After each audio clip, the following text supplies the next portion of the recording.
Hello IB people who are preparing for May mathematics papers. In this video I'm going to do the mock exams, the mock paper 1 and in this case AA high level. The idea is that I'm going to be pretending that I am taking the exam, which means I haven't really looked at the exercises yet at all. I have only glanced at the first two exercises because they pop up when you open this page. But otherwise, I'm kind of going into this cold turkey, which means that you're going to be seeing failed attempts. You're going to be seeing me thinking about stuff. You will probably see me make mistakes. Hopefully also you'll see me correcting those mistakes. Yeah, I hope this is going to be fun, and I hope we're all going to be learning a lot from this experiment where I'm basically going to be embarrassing myself. If you're watching this on TikTok, then you are missing out on a big part of the screen. So go to YouTube, link in my bio, where you can see the entire video with the entire screen. So for TikTok, I have to cut just this side. All right, so let's go. Question 1. So looks like we have a Gaussian, and so it's probability theory, and what it says is that random variable x is normally distributed with mean 120. Let me make this bigger. With the mean 120, the following diagram shows the normal curve for x. Let R be the shaded region under the curve between 135. The area of R is 0.4. Okay, thanks for the information. Write down probability that the variable takes values between 105 and 135. Okay, that's just exactly the same as we were just given, right? I mean, between 105 and 135, that's the integral from 105 to 135. That's exactly that shaded area. So let me move this exercise to the side. So now you, if you're on TikTok, you lost it. And so the answer for A, very simple. The probability is given by this R, which is 0.4. Okay, you didn't see this, now you should see it. Okay, let me put this there. Nice. Okay, next. Find probability that x is less than 135. Probability that x is less than 135. Okay, so now we have our curve. Well, let me replicate it just like this. We have our area, which is symmetrically around the mean, right? Because from 120 to 105 is 15, and from 120 to 135 is also 15, which means that R is exactly in the middle, which means that since the Gaussian is symmetric, this area and this area are equal, and the sum of these areas, like in the entire area under the Gaussian, equals to 1. And when I subtract R, which is 0.4, I get 2 times x, where x is this area and this area. Both of them I denote now by x, which means that I can quickly solve that this white area on the left side, which is equal to the white area on the right side, equals 0.6 divided by 2, which is 0.3. So this white area here, which is no longer white, is 0.3. So together with this area, so if I'm calculating the probability of being less than 135, which means that all the area of this Gaussian until that point. By the way, I have to make a disclaimer. I said that I'm pretending that I'm at the exam and etc. but obviously because I'm explaining everything I'm doing, it's going to take more time.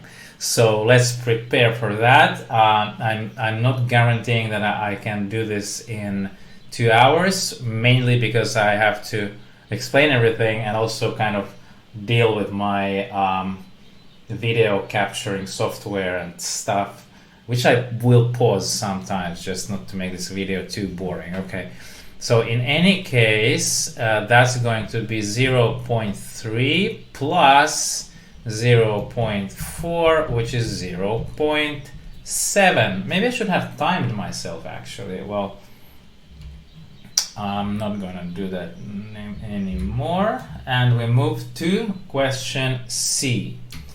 And in C we're asked find the conditional probability that x is greater than 105 given that x is less than 135. Okay, if I'm just brutally going to be writing in terms of like how do you write conditional probabilities, is that conditional probability of A given B is the same thing as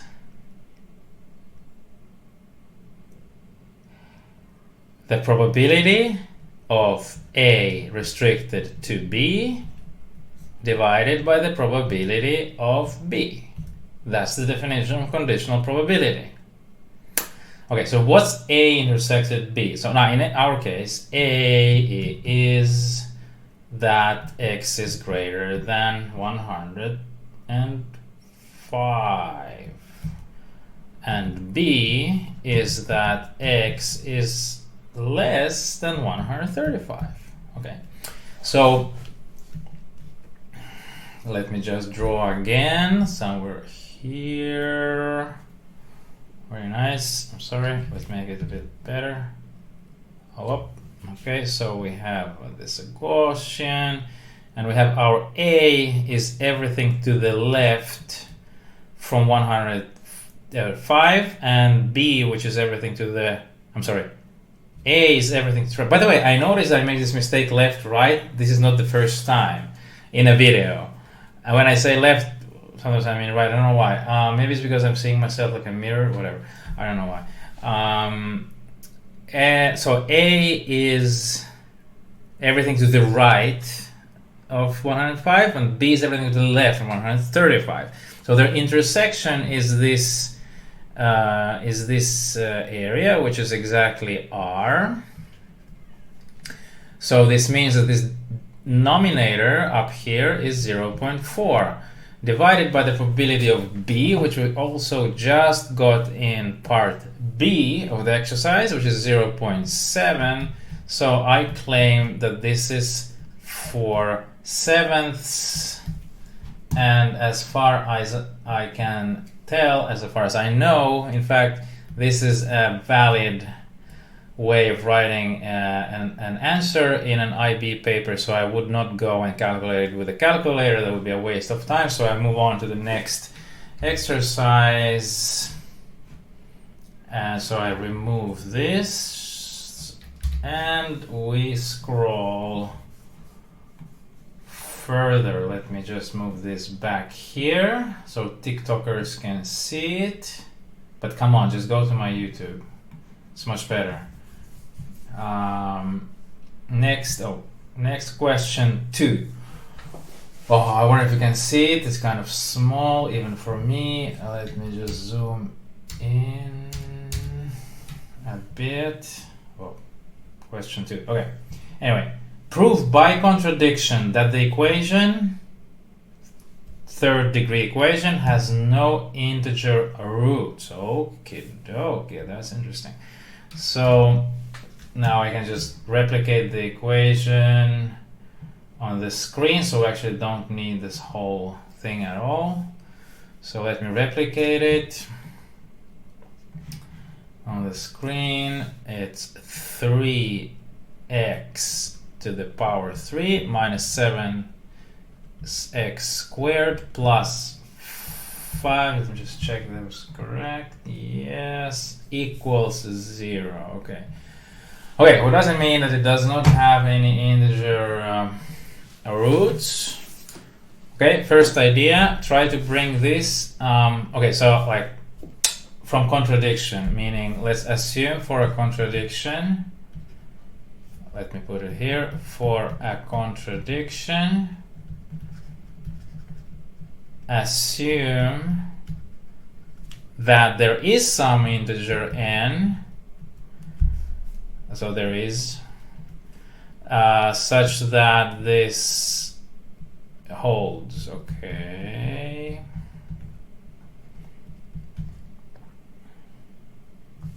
Now, first idea, try to bring this into a form where we get that n must be equal to a root of some rational number. So like square root of a rational number, that can never be an integer, because an integer squared or power 3 or whatever is always an integer. So if I have a square root of a rational or a cubic root of a number which is not an integer, then it cannot be. Okay, let's see if we can do that. If we assume that n is an integer, we can start like bringing this into a form like so. Now we know that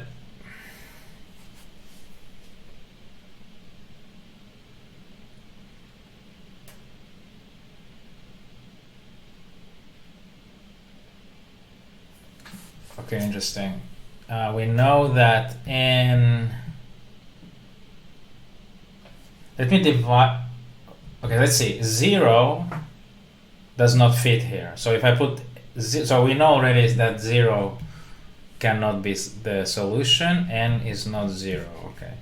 So meaning, if I divide here by n squared, I will get this.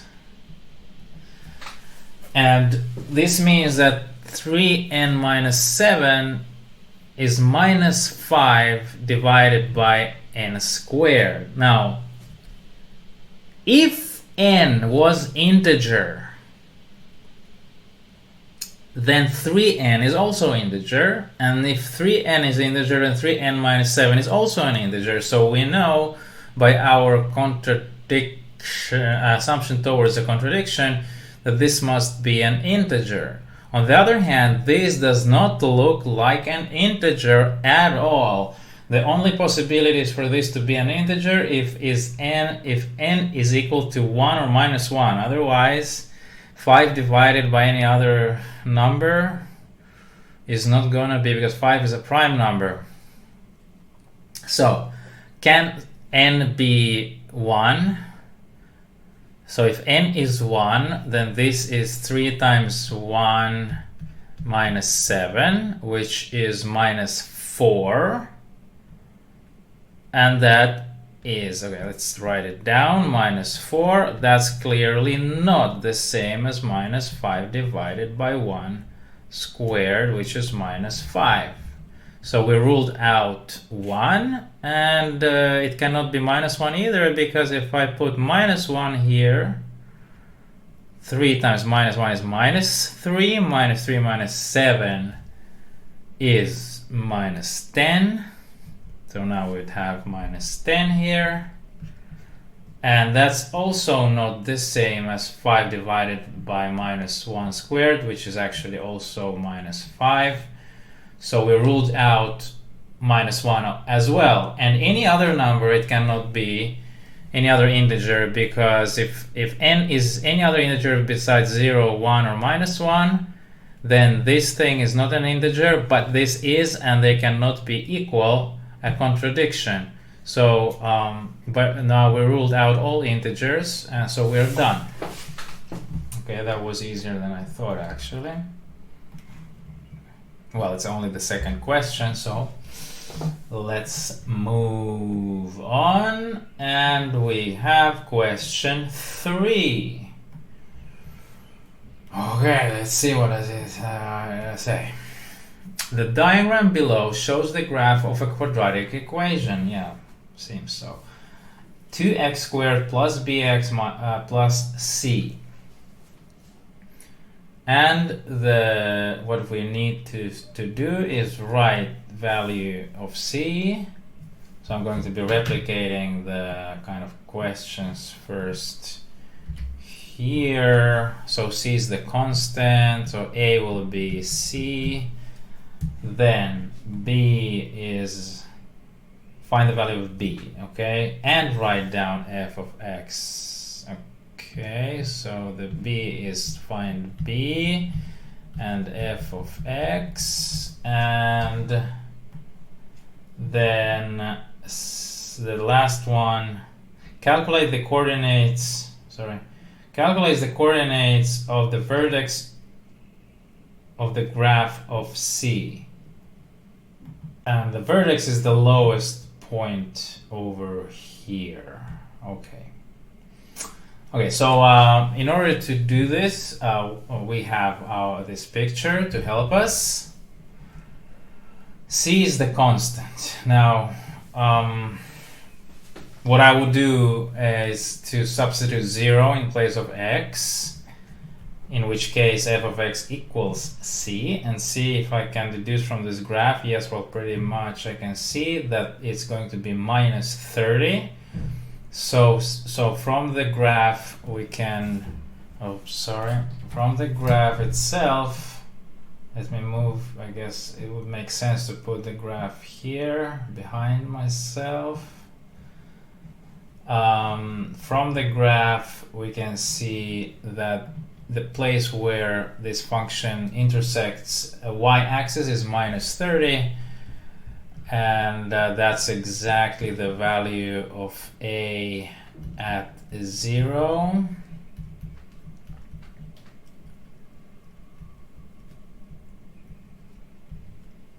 Minus 30, that is. So that's C. Perfect. And then we need to find B. And since we already know C, and we know A, well, that's 2. Should be no problem to find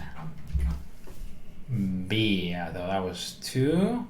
And so we have that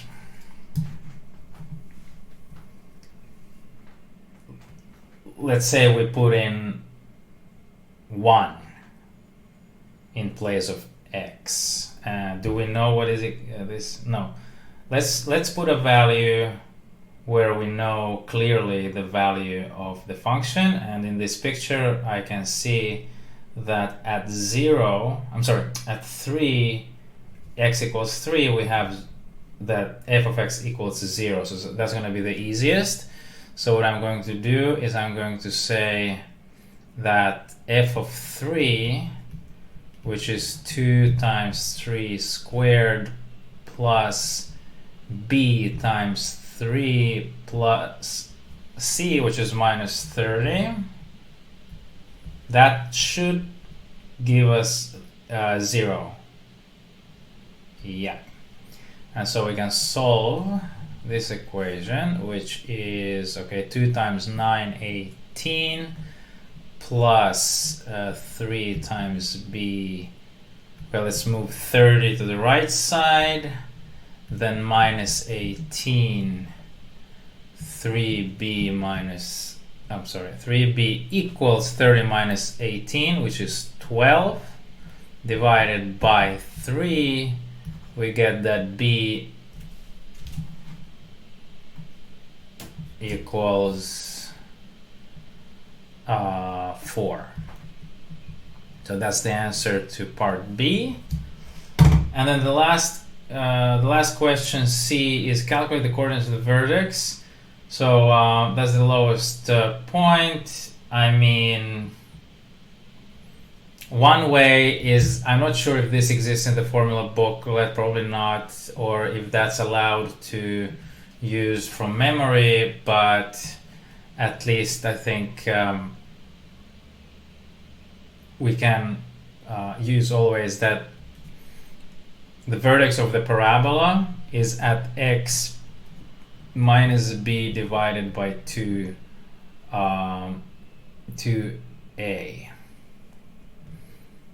The way to remember this is, if you remember the formula, I'm sorry. Okay, so this is the x coordinate for the vertex for all parabolas. The way to remember this is that, well, I'm not going to go there. If you remember the general formula for the solution of quadratic equation, there is this minus b plus minus square root thing, and then divided by 2a. And because the vertex is exactly in the middle between the two 0 points, that's why this plus minus square root, if you just take it out, you'll get the middle point. But also in this picture, we actually see the zeros, which are minus 5 and 3, and because of the symmetry, we have to go into the middle. What's the average between minus 5 and 3? 3 plus minus 5 is minus 2. Divided by 2 is minus 1. Okay, so minus 1 would be the answer. It's exactly in between, and this picture is also not proportionate. It doesn't say it. Usually it says, look, usually it says here, diagram not to scale, but here it doesn't say it, but it's clearly not to scale. Look at this one here. It's much longer than the one here, I think. Okay, it doesn't really matter. Anyway, so minus 1, but we can also check from my formula that if you plug in into B what we got 4, and then divided by 2a, which is 4. Okay, so we get 4 divided by 4, that's 1, and we have the minus, so it's minus 1. So these are the two ways in which you get the x coordinate, and once we have the x coordinate, we get the y coordinate by plugging in x into the function, because we were actually asked to calculate both coordinates. So f of minus 1 is going to be 2 times minus 1 squared. We're supposed to get something close to minus 32 based on the picture, plus b times minus 1 minus 30. I'm sorry, b we know already, that is 4, so let me put it in there. So now this here equals simply 2, because minus 1 squared is just 1. 4 times minus 1 is minus 4, and then minus 30, so we get minus 32. That's the right ballpark, and seems to be correct, also based on the picture. Okay, so as far as I'm concerned, this is done, and we can move to the next exercise. I hope you are enjoying this so far. I am certainly. Okay, next question, 4. Question 4. Okay. A real estate company keeps a register of the monthly cost of rent R of their apartments and their corresponding area. Okay. In square meters. Do you see the entire thing? Sorry, I'm just going to make it visible better. Okay, it jumps like that. Okay. So the areas of the apartments registered are summarized in the following box and whisker diagram. Very well, very well. By the way, I realized I bumped into these whisker diagrams before in IB papers, and I couldn't find anything on them in the IB book, even the HL book. Thank God you can find information about them elsewhere, but the thing is that they're defined differently in different sources. So for example, the length of these whiskers, sometimes it's 2 times, sometimes it's 1.5 times the what do you call this distance here. Now let's see what we can get from this. The areas of the apartments registered summarized in the following box and whisker diagram. Okay. Find the smallest area that would not be considered an outlier. So yeah, that's exactly the kind of stuff where you would probably see differences in definitions, but usually the whisker, the lowest point of the whisker, so this one will usually determine the boundary for outliers. So in this case, I'd say that 21 is the smallest area that would not be considered an outlier. So if you have anything smaller than this or larger than this, that would be considered an outlier. Okay, the regression line A on R is this. Okay, so if we estimate the area from the rent, we get this this line, but the regression line of R on A is this. Okay, very good, very well. So if we estimate the rent from the area, we get a little bit of a different line, and that's, well, not a little bit, much different, but if you transpose or like mirror it, should be approximately the same line, but it's not the same line. Okay. By the way, the intersection of these lines is the mean. From the intersection of that line, you see the mean of both of these variables, which is not an easy thing to see, and I could not find that in any of the books because I've seen a similar exercise before. So I guess, I mean, if you don't watch my video, I don't know how else would you know that. Maybe it's a little bit arrogant to say that, but really, it looks like these kind of exercises are popping up a lot. So especially in HL, so just, guys, memorize the fact that the intersection of these two lines, when you take a regression line of one variable on the other one and vice versa, and then you take the intersection of these two lines, you get the means of both variables. You can get it from the expressions for these coefficients, but it's very complex. These coefficients are calculated as products of sums of these means from the data set, and how it's done. But from these equations you can actually solve that. When you take the intersection of these lines, it's going to be mean. Okay, let's see. Yeah, and so in this last question they actually ask for it. So I'm not sure how you would supposed to know that. Well, I didn't find that information in the basic IB book.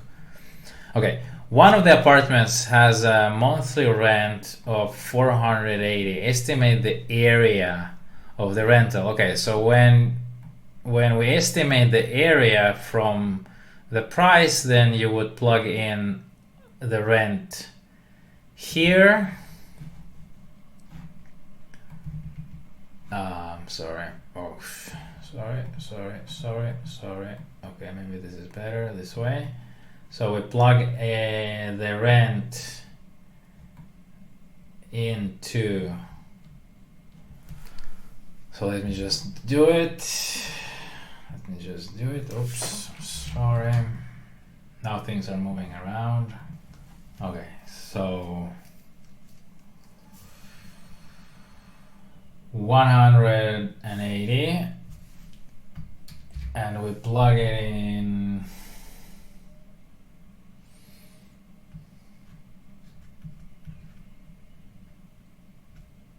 I write this approximation sign because we are estimating. These are estimations, they're never precise. Times 100 for 80 and minus 50. Okay, so the easiest would be to divide 480 by 12 first. If I divide it by 2, it's going to be 240. Very good. 240 is 2 times 120, so it's 20 times 12. So this should be 40 times 12, which means that when I divide by 20, I get 40, and 40 times 12 is 480, so I'm right. So this is going to be 5 times 40 minus 50, which is 200 minus 50, which is 150. Yay! That's bigger than my apartment. And then find the mean rental cost of all the rental estate companies' apartments. So what I'm going to do, I'm going to use the knowledge which I shared with you, and is that the mean will be in the intersection of these two lines. Is going to be in the intersection of these two lines. Okay, what does it mean, intersection of these two lines? It means that, well,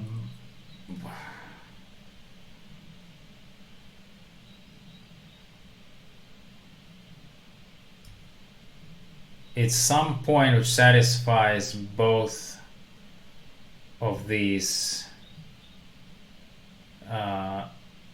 equations. So it's basically the solution to the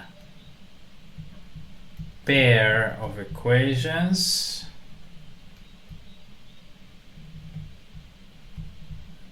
this and this simultaneously.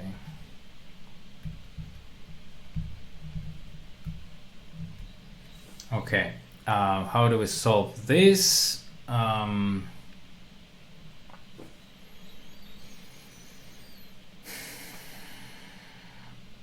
mean,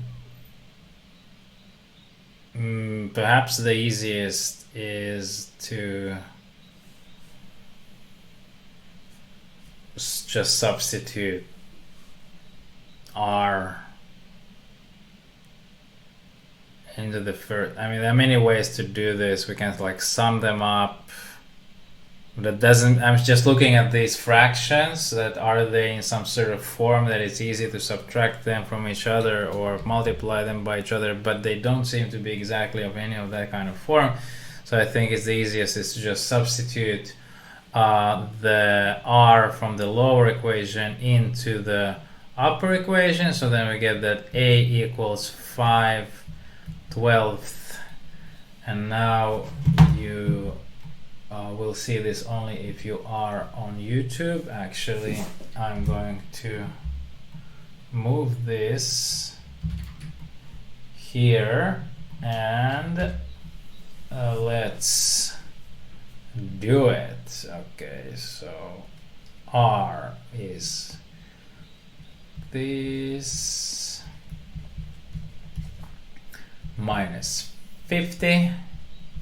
So I just substituted this R from the lower equation into the upper equation, and then we just calculate. So first multiply these, just opening the brackets, so it's going to be 25 divided by 24. Okay, A plus, and then 5 times 100 divided by 12. I'm not going to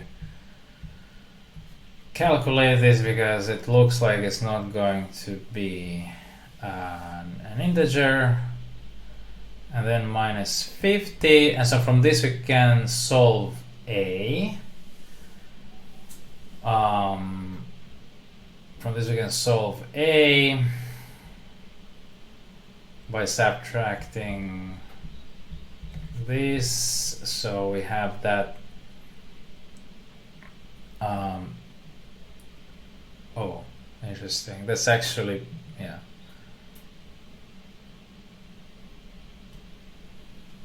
So it's 1 minus this is minus 1/24. Oops. Right, because here we have 1 minus this is 24/24 minus 25/24, which is minus 1/24 a, and is equal to this. And so multiplying, now I see it was a good idea not to calculate this, because now it will be cancelled. So let me just write it 500 divided by 12 minus 50, but now multiplying by minus 24, what do we get? We get that a equals, now minus 500, but like 24 divided by 12 is 2, so just get 2 times 500, and minus minus is plus 24 times 50, which is minus 1000 plus 24 times 50 is the same thing as 24 times 100, and then divided by 2, which is the same thing as 12 times 100, which is 1200, and so this is just 200. Okay, so A is 200. Is that a reasonable average area? Well, probably. I mean, it's pretty large, but why not? Maybe that's an average area for this company.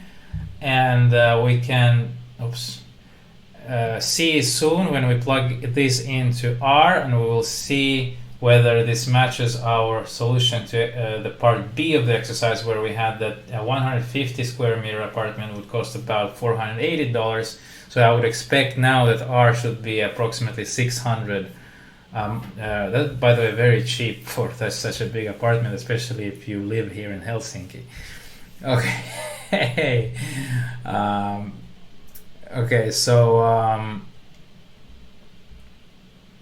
oh, did I make a mistake? I think I made a mistake because no, I don't think so. Yeah, so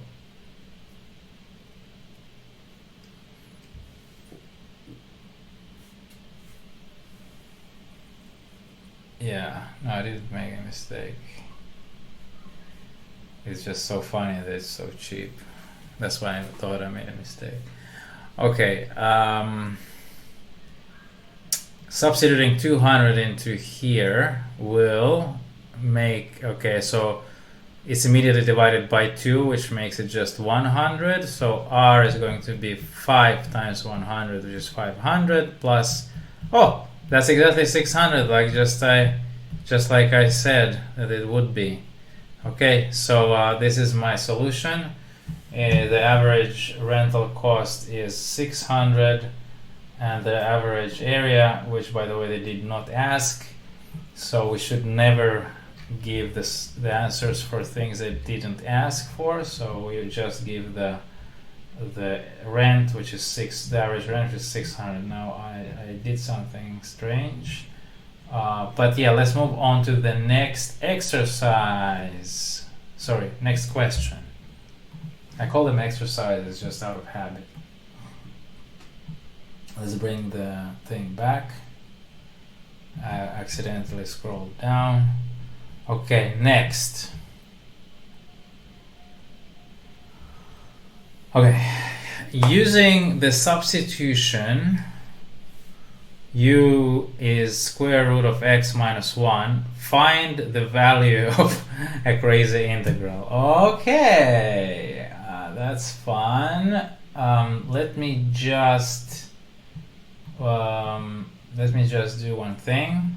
Okay, so I just cropped this and I'm going to put it here next to me so you can see it, and I'm going to be solving this up there. Okay, so substitution, we are given a hint that we should be using u equals square root of x minus 1, and the integral we have to calculate is right there, but let me just rewrite it here just for myself. From 1 to 4 2, and I'm going to plug in this u, right? No, I'm not going to do that. I'm going to first write the entire thing the way it is there, and only then I will start plugging in this u. Now, before we plug in the u, let's figure out what is the differential when we substitute. Well, clearly there is u in the square root and there's going to be u plus 1 in the denominator, but the most important thing is to figure out du. Now du by dx is the derivative of this function with respect to x, and that function is can be easily rewritten as x to the power half.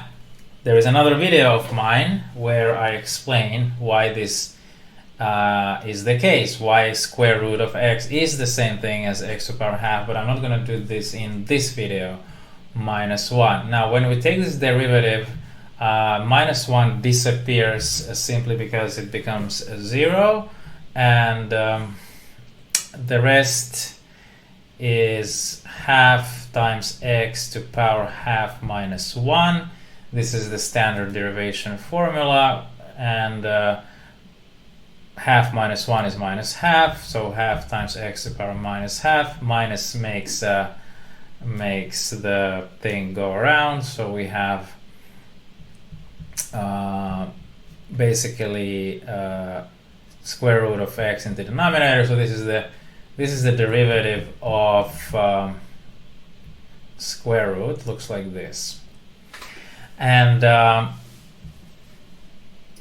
this means that the differential u, sorry guys, didn't mean to do this, just gonna move this, yeah, still here.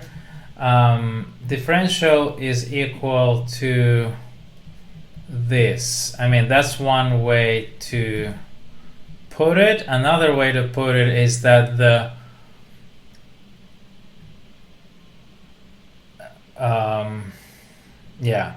another way to put it is that this 1 divided by 2 square of x is the derivative of the internal function in this integral. Anyway, let's see what happens. Let's see what happens, because now actually, yeah, it's going to be easy to bring this into this form. How are we going to do that? Let's take these two out from the integral. And in fact, let's take another 2 out of the integral. So we basically put 4 times, and to compensate, we put 2 in the denominator, so we get this expression. And now we can see that this, together with this, is the differential. So basically, now it's easy to substitute 4 times, and then we have square root of u. I don't even need to do this. I mean, it's just going to be this times du. So this is the thing I have to calculate, and afterwards I'll just put back whatever u is. So, oh, sorry, I have to remember to do the right bounds. So if x was going, so let's calculate the bounds. So if x was going from 1 to 4, then square root of x is going to be between square root of 1 and square root of 4, which is of course 1 and 2. And square root is a monotonously increasing function, which is why taking square root in this inequality on each part will not change the signs of the inequality. And then subtracting 1 will make this 0 is less than square root of x minus 1 is less than 1, which means that the u goes from 0 to 1. So the new bounds are from 0 to 1. I almost made a mistake by forgetting to do that. Okay, almost is almost. It means that there was no mistake. Let's continue. Now we should take the integral of a square root. We just previously calculated the derivative of the square root, but the integral of the square root, integral function of the square root can be computed in the same way, basically the same idea. We put power half, and then they do the opposite, so the power increases by 1, and then we also put this power increased by 1 into the denominator. So that's the integral function. I'm sorry, this integral sign here is not necessary. This is the integral function. Now if I simplify it, is going to be u to power 3 halves divided by 3 halves, which is equal to 2/3 square root of u to power 3. So this is what I'm going to be using. So now when I need to calculate the full thing, I will use this expression. So there's going to be 4 times 2/3 square root of u to power 3, and then we have u going from 0 to 1. Right, okay, so we actually don't need to go back to substituting this original thing in place of u anymore. No, I didn't realize that when I said that before, but we don't have to do this. We just substitute 1 and 0 in there. So 4 times, and we realize immediately that when we are going to put in 0, it will be just 0, so we don't have to care about the other bound because it's just 0. And so we only put in 1 in there, and that's going to be the answer. And when we put 1 in there, and this entire thing is going to be 1, so this is just this, okay, times 1, if you will. And that is, what is this? 4 times 2 divided by 3, that's 8/3, and this has to be brought into a form which is an integer and a fraction. So this is 2 and 2/3. That's the answer. And we move on to the next exercise. How many did we do already? Maybe I will make it in 2 hours. We'll see. I'm not sure when I started though, but we'll see it from the length of the video. Okay, question 6. Okay, so we have question 6. Consider the functions, okay, this and this, okay, f and g, and they're given in this form: cosine and Okay, they're very similar functions. One of them has an unknown, which is a, and the other one does not have an unknown. Okay. Where x is a real number and this unknown a is less than 9/2, which is 4.5. Okay. Less than that. Okay. Describe a sequence of two transformations that transforms the graph of f to the graph of g. Okay. And then the y-intercept of the graph g is at this point, find the range of g. Okay, fine. So by telling us the y-intercept of g, we will be able, they enable us to solve a, so we will know exactly this variable a, and because cosine gets values between -1 and 1, we will be able to figure out the range of this function once we know a.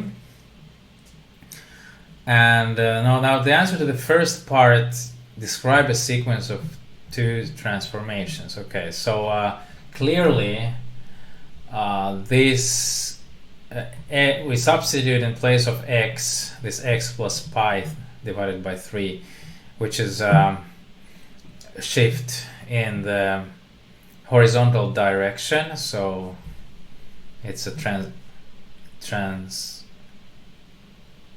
it's a what is this called? It's not a transposition, it's a transfer. No, it's not a transfer. It is, I just have it on the tip of my tongue.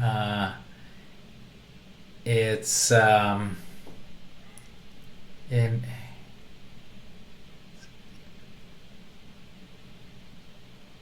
shift. Translation. It's called translation. Okay. So translation was because we translated, and I was just confused because we have all these words transformation here. And then we have another thing, which is we add a constant, and the constant is -9/2 plus a. So these two transformations. Okay, so let me move this again to the side a bit. And so the answer to the first part is that,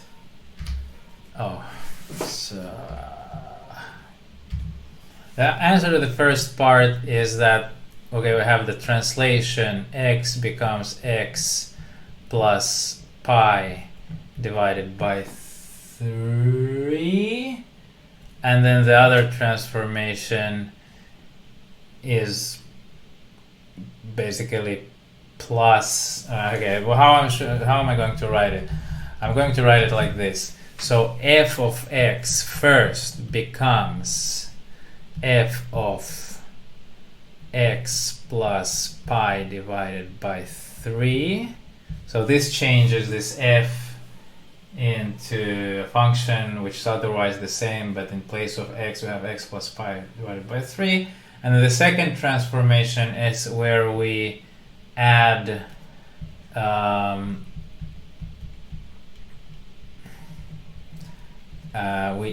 this constant. We add a and we subtract 9/2. So we say, I don't know, probably there are terms, so I guess if I was at this exam I would write translation horizontal and adding a constant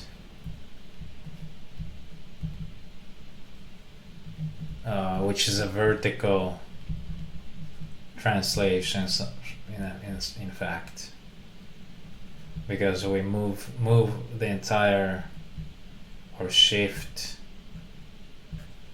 we move the entire graph up or down by some amount. Now we know that this a is less than 9/2, so this is negative, so we it's a downward. We know that it goes downward. Okay. That's not necessary to answer in this answer. Okay. Now, we know that the y-intercept of the graph is at 0 and a 9/2. Just write it here to 0 and this, and find the range of g. Okay, so we immediately can hopefully immediately solve a from this. So this means that the graph intersects the y-axis at this point. So if we plug in 0 in place of x, we should get 9 divided by 2. Now when we plug in, let me bring this back, I'm sorry. So when we plug, let me put it on top. So when we plug in 0 into g, we should get 9 divided by 2. And when we plug in 0 in g, it's 3 times cosine of 0 plus pi divided by 3 plus a. And probably here is going to be handy the information that a is less than 9/2, because we might get two different solutions otherwise. So let's see what do we have here. If I try to solve a from this, I mean, I should find the cosine of this angle. The way I always do this when I have pi divided by 3 is I draw for myself an equilateral triangle. Equilateral triangle, all angles are equal to pi divided by 3. And if I pretend that these sides are equal to 2, then from the and then this half of the side is equal to 1. So then from the Pythagorean theorem I can find the height, which is going to be equal to the square root of square root of 2 squared minus 1 squared, which is square root of 3. Sorry you don't see it because this is overlapping it. Okay, now you see it. So this is square root of 3, and so the cosine of this angle, oh, I didn't need this height at all. The cosine of this angle is half, is 1 divided by 2. So this is half. And so this equation is very easy. I'm running out of space a bit here, so I just replace this by half. This is times half, and yeah, I'm sorry, I was confused when I said something. There could be multiple solutions. Of course not. The cosine of this angle is pretty much determined. It's equals to half. Okay. Now, if we're going to be solving this a, I'm just going to subtract 3/2, so we get that a equals 9/2 minus 3/2, which is 6/2, which is 3. But okay, 3, and 3 is less than 4.5, so that's fine, because we were told that a is less than 9.5, 9 divided by 2. Okay, so it's 3, and if it's 3, we know that g, now we can see g is 3 times cosine plus 3. So 3, let me just write it over right here. G of x is 3 times cosine of x plus pi divided by 3 plus 3. Now, since x takes all values in the real numbers, then this will get all values between -1 and 1. It's a cosine, it goes between -1 and 1. When we multiply it by 3, it will be between -3 and 3, and when we add 3 to that, it's going to be between 0 and 6. So the answer is that the range of G is the closed interval from 0 to 6. I didn't write this out, but I hope I didn't make number 6, and how many there are. Okay, so here we have 7. 1 second, I'll make it visible better. Okay, now this exercise should be visible to all of you guys. So we have points A and B, which represent the complex numbers. Wow, okay, complex numbers. As shown on the Argand diagram below. I have no idea what's an Argand diagram, but I suppose it's just this kind of a visualization of the complex plane. I'm sorry.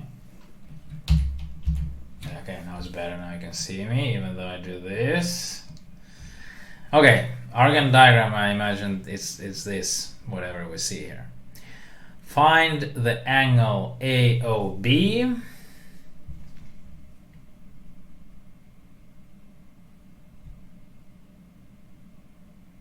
Okay. Find the argument of Z1, Z2.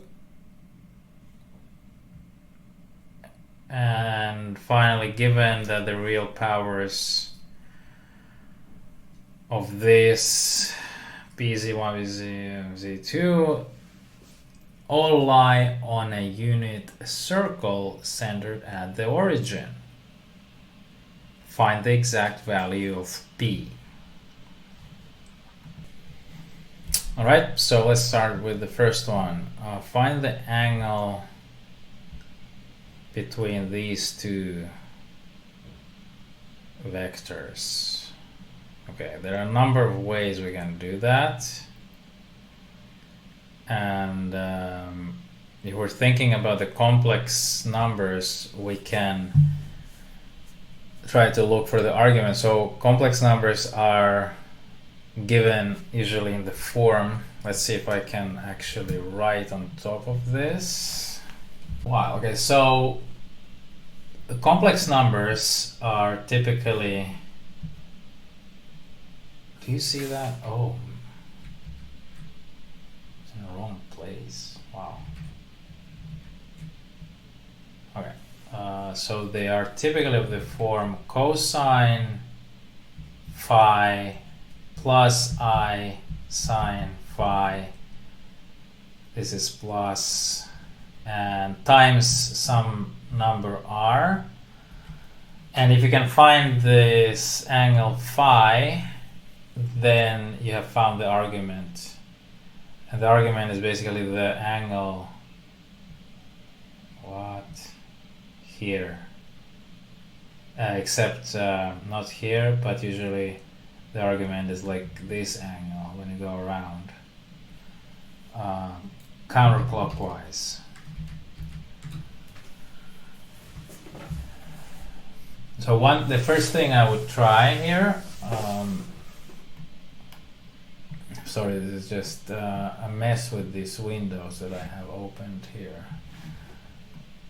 Okay, so one thing I would try is that, let's see what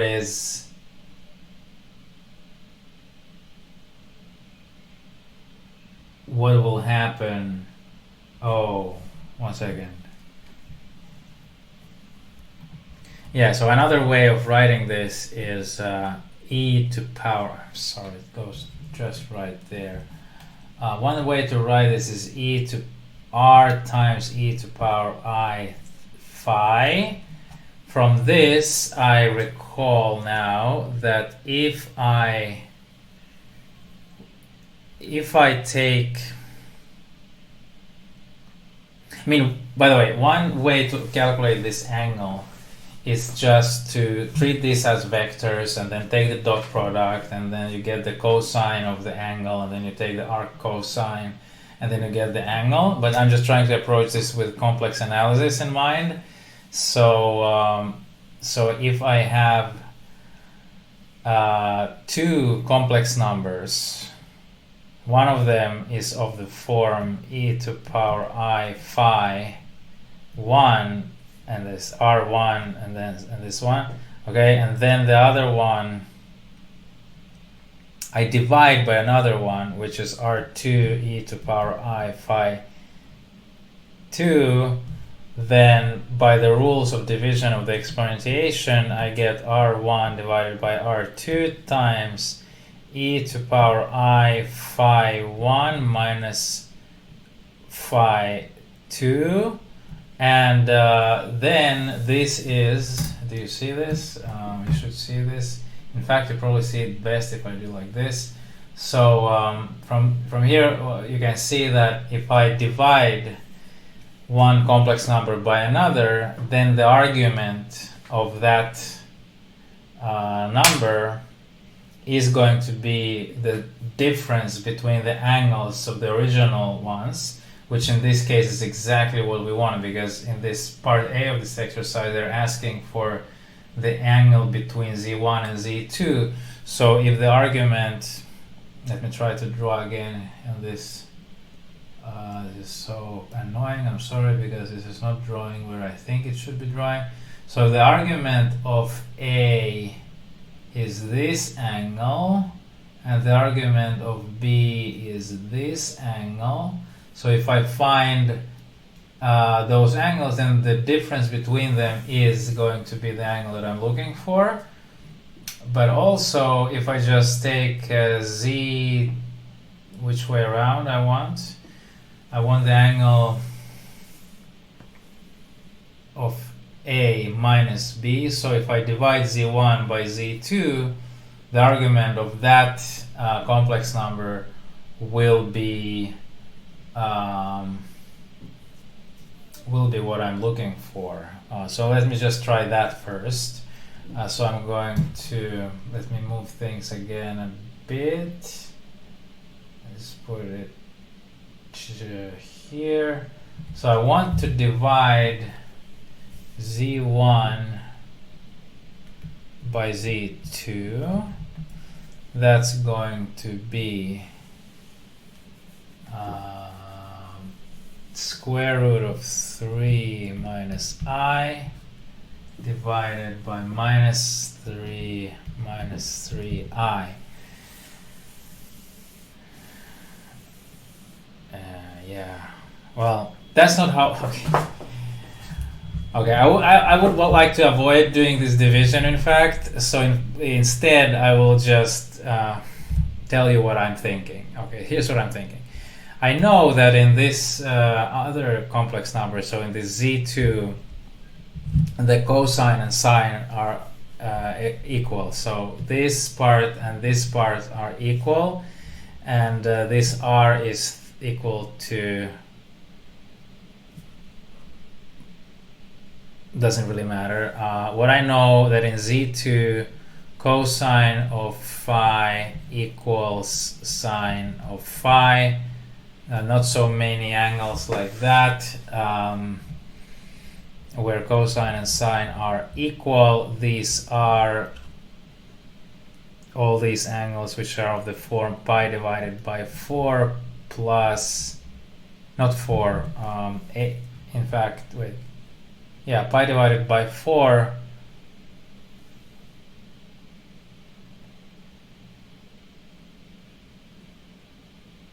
plus pi divided by 2n. How do I know this? If I draw the unit circle, where are cosine and sine equal is here, here, here, and here. Not even, I'm sorry, not even here. I'm sorry, only here and here. Okay, very good to draw a picture. So we have almost made a mistake. I'm getting tired actually already. It's getting late here. plus pi times n. That's the general one. Okay, so only two options for this this angle.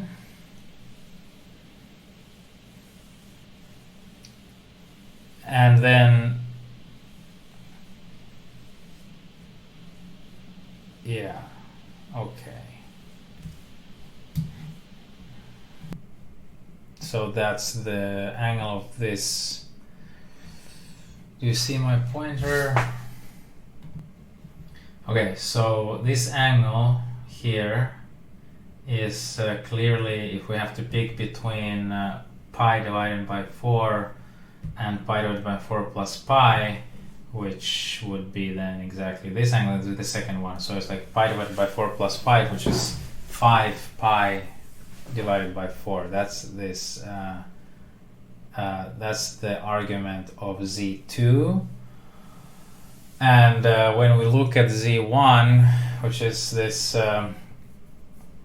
square root of 3, now immediately to my mind comes the fact that the cosine of pi divided by 6 is equal to square root of 3. How do I know this? We already had the equilateral triangle, so in which we remember that if these sides are 2 and the half of the side is 1 and the height is square root of 3, so then the cosine of this angle, which is then equal to half of the third pi divided by 3, so this is pi by 6.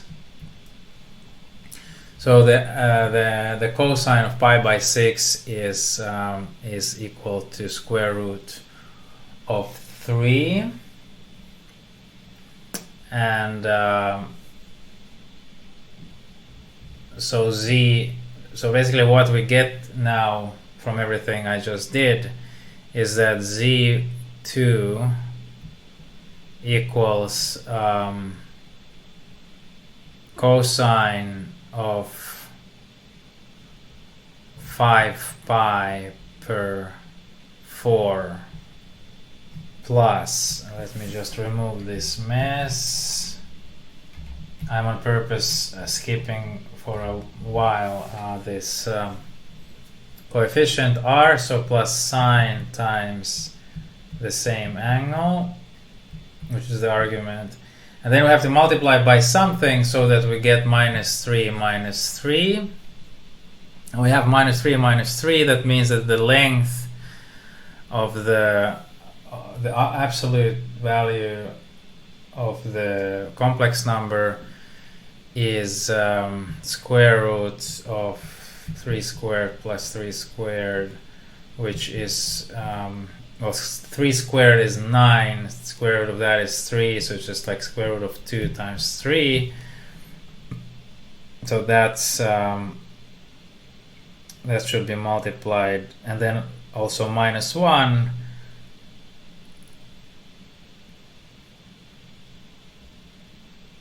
So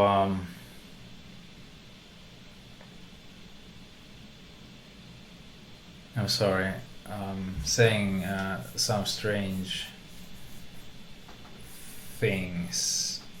I'm getting really tired, I think.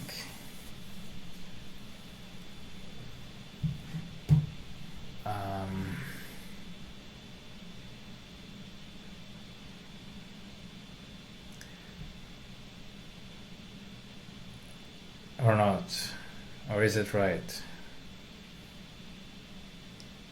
Oh yeah, what? Yeah, exactly. I mean, that's correct. Cosine of this angle here is square root of 2. Is actually 1 divided by square root of 2. So if you multiply it by square root of 2, you just get 1, and then you multiply it by minus 3. Okay, so this is not, it cannot fit here, so I move this.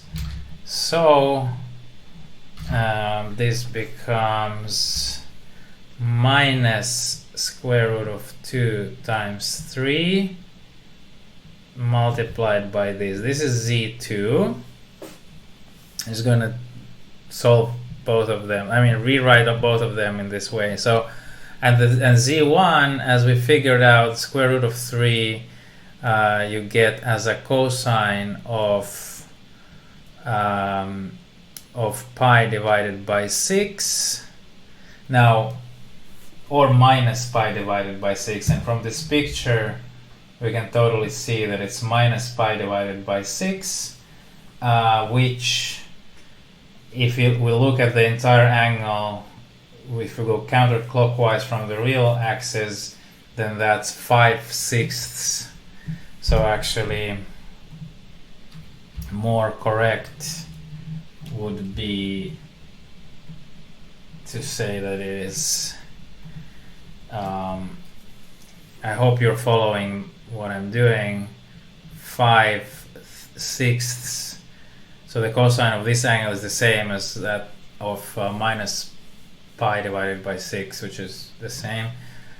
And plus, and now if we just think for a second, what is the sine of this angle? The sine of this angle is, we can see it from this picture, is half. And except that because we have it on the other side, so it's like 5/6 is the minus half. And so we should see, yeah, so now I'm confused, that the y coordinate of A is -1, as it should be, because of, we know it's square root of 3 minus 1 minus I. So what am I doing wrong? Oh, by the way, I forgot I from here. Now I put it there, but we should have I. What will go wrong? Oh, wait, what will go wrong if I just do sine of the same angle? So, as far as I can tell, this should be minus half. Oh, wait, I'm sorry. The cosine of this angle is actually square root of 3 divided by 2, because here obviously we divide by the hypotenuse, which is 2. Good. So now I can multiply everything by just 2, and then this is going to be exactly right. So this is minus half. My cursor, this is minus half. I'm sorry you're not seeing all of that. Now you see it. This is minus half. This is square root of 3 divided by 2. When I multiply everything by 2, I get exactly what this z1 is supposed to be. And now I have all the arguments, and now I can calculate the angle. Now I don't know why is this question A coming before question B, to be honest, because I think it was easier to calculate. Find the argument of the product. I see. Okay, so I found the angle. I could have probably used vector calculus, but I'm sorry, I just decided to use complex analysis because that's what this exercise is about. Anyway, we found this angle. We found both arguments of z1 and of z2, and from this we can calculate that the argument of the angle between those two vectors is going to be the difference between those angles, which is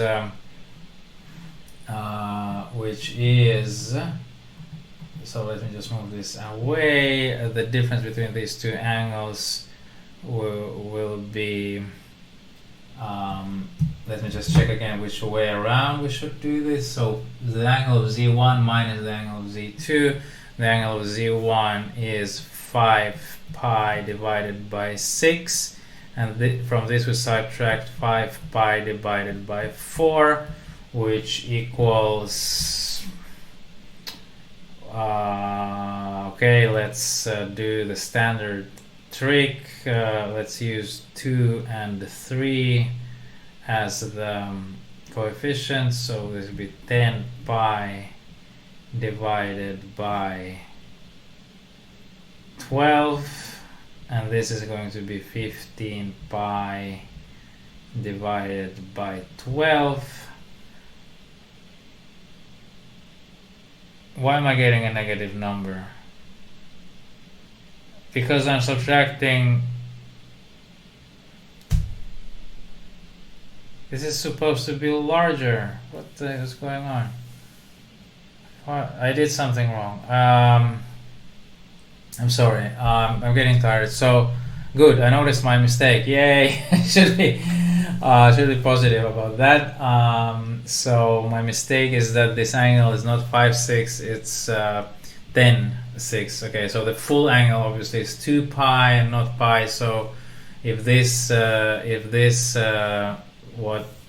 this angle which I found previously is pi divided by 6, then obviously the oh my god, I'm sorry. Obviously this, which is like minus pi divided by 6, if I want to take this entire angle, is going to be 2 pi minus 1 divided by 6. 2 pi minus pi divided by 6, and not 1 pi. So it's 2 pi minus this, which is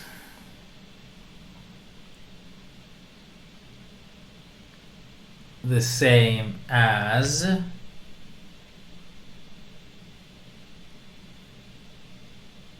11 pi divided by 12. Really, let me be very clear. 12, 6 minus 1. No. What the hell? I'm sorry. Okay, it's time for me to go eat something.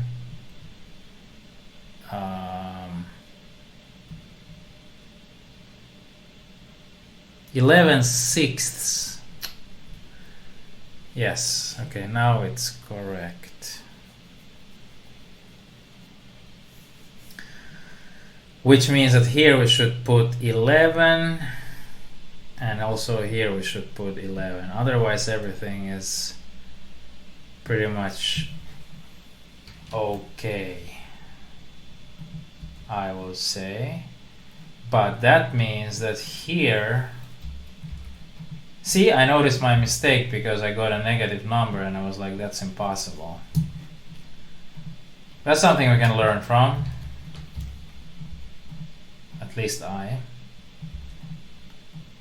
can learn from that. I'm sure. So if you have 11, okay, so let me just see. Okay, so when I multiply 11 by 2, I get 22. And here remains 15, and now we are about in the right ballpark, so we get 7/12. Oh my god, this is the answer for part A. Now everything else looks like it's going to be easy now, because everything else is going to be easy now. Let's bring back the exercise. So find the argument of this product. Now, for complex numbers, the argument of the product is the sum of the arguments of the factors. Because if I have a complex number like this, and I multiply it by a complex number like phi1, phi2, then by the rule of the exponentiation. I don't know if you're allowed to use this format, this exponential format of complex numbers. I hope yes, because otherwise I think this exercise would be more difficult. But we can see that using the rule of exponentiation, we simply get this. So if you multiply two complex numbers, then the argument of the product is going to be the sum of the arguments of the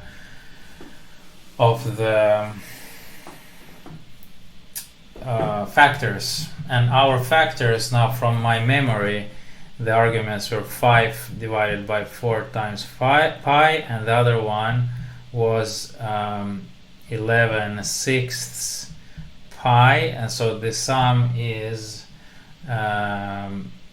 we kind of just calculated the difference. So now, in a very similar fashion, let's expand this by 3. It's going to be 15/12, and expand the other one by 2. We get 22/12, English language, times pi. So 15 plus 22 is going to be 37. So it's 37/12. What is 37? Because 36 is 3 times 12. So this is 3 1/12 times pi. This is the argument of the product. And then they say that the real powers of pi, z1, z2 all lie on the unit circle. Okay, guys, you know what it means? It means that if we take, well, if we take any, okay, look, any complex number, here's a complex number. If I take some power of it, any real power, let's say 1000, then this is going to be this r power 1000 times e to power I phi, and then 1000 goes also here in both of them. Well, thing is, if this r was not equal to 1, then this number here is going to be either super big or super small, depending whether r was smaller than 1 in its absolute value or larger than 1. If it's larger than 1, then r to power 1000 is going to be large. Otherwise, if it's smaller than 1, then r to power 1000 is going to be close to 0. So if they're telling us that real powers stay always on the unit circle, this means that this magnitude or absolute value, or how you want to call it, of this complex number is going to be equal to 1 always, from which we can deduce that this r must equal 1.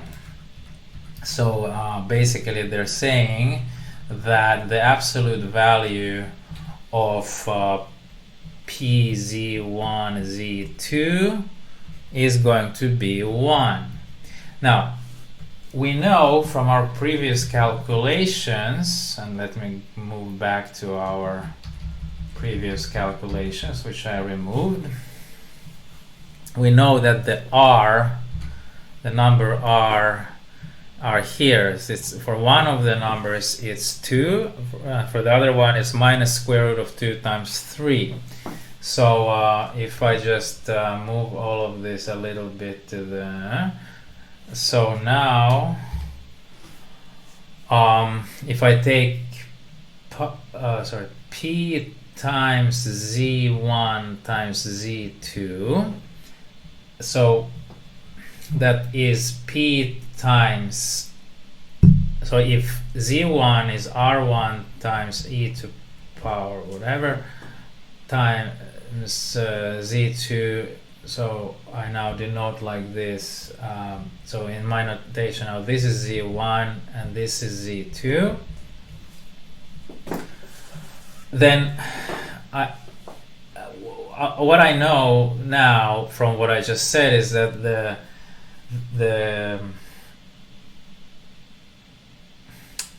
what I get that this equals p r1 r2 times e to power and then something something.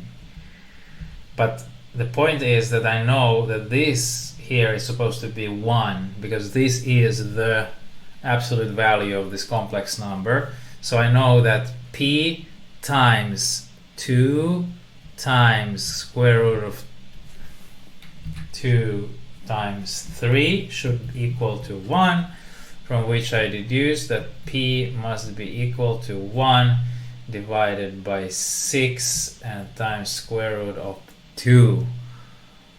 Whew, this is p, and that's exactly what they were asking. Exact value of